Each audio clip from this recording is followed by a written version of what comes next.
So mga tol, 3 araw na nga lang po, magaganap na ang laban na pinakahihintay ng mga Pinoy boxing fans. Yan po ang laban sa pagitan ni former 3 Division World Champion General Casimero versus former 2 Division World Champion Luis Pantera Nery. Maraming nga po ang nababahala sa kondisyon ni Casimero hanggang ngayon. Lagi pa rin kini-question ng mga haters ang hangin ni Casimero at maging ang ibang sports analyst natin dito sa Pinas. Sinasabing sa early rounds lang umano may pag-asa si Casimero kay Nery kapag mahuli daw ni Casimero itong si Nery ng maaga. Pero kapag umabot daw ng round 3 pataas, duduwal-duwal na daw si Cuadro Alas sa corner at may mga nagsasabi din na hihingalin lang daw si Casimero kay Nery. So pinakita na nga po ni Casimero mga tol ang kanyang training sa Ormoc na hindi pa natin nakikita. Mukhang nagkakamali po ang mga haters ni Casimero na wala siyang hangin. Nilabas po kasi ni Casimero ang pagtakbo niya sa bundok. Milya-milya nga po ang tinatakbo ni Casimero. Lubak-lubak ang tinatakbuhan ng Team Casimero. Shortcut papunta sa sementadong daan hanggang sa makarating sila sa tuktok ng bundok. Nang makarating na nga po sila ng tuktok mga tol,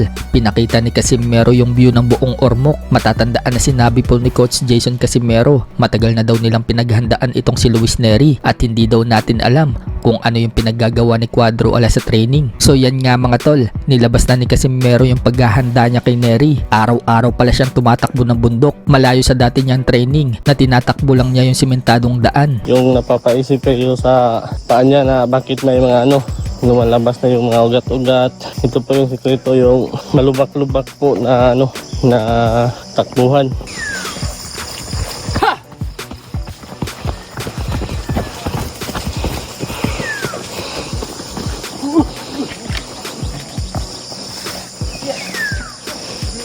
Samantala, pinakita ni Casimero ang kanyang kondisyon na katawan. Makikita mga tol na sobrang nipis na po ng katawan ni Casimero pero litaw po ang mga muscle at abs niya. Ready na sa timbangan si Casimero ngayong Friday. Napagalaman po natin mga tol na nasa 125 pounds na ang timbang ni Casimero. 1 pounds na lang.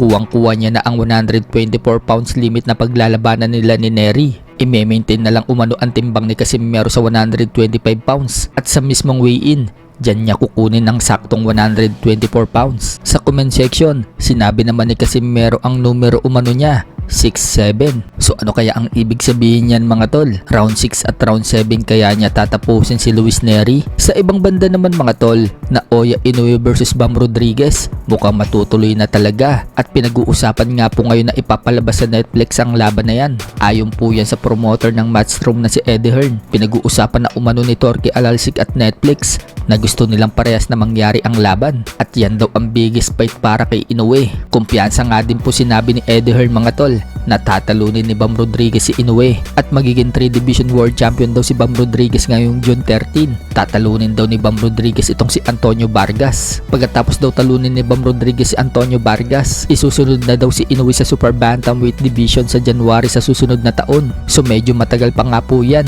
Una na nga po nating naibalita na lalaban muna ng isa pang beses si Naoya Inoue ngayong taon na ito bago harapin si Bam Rodriguez.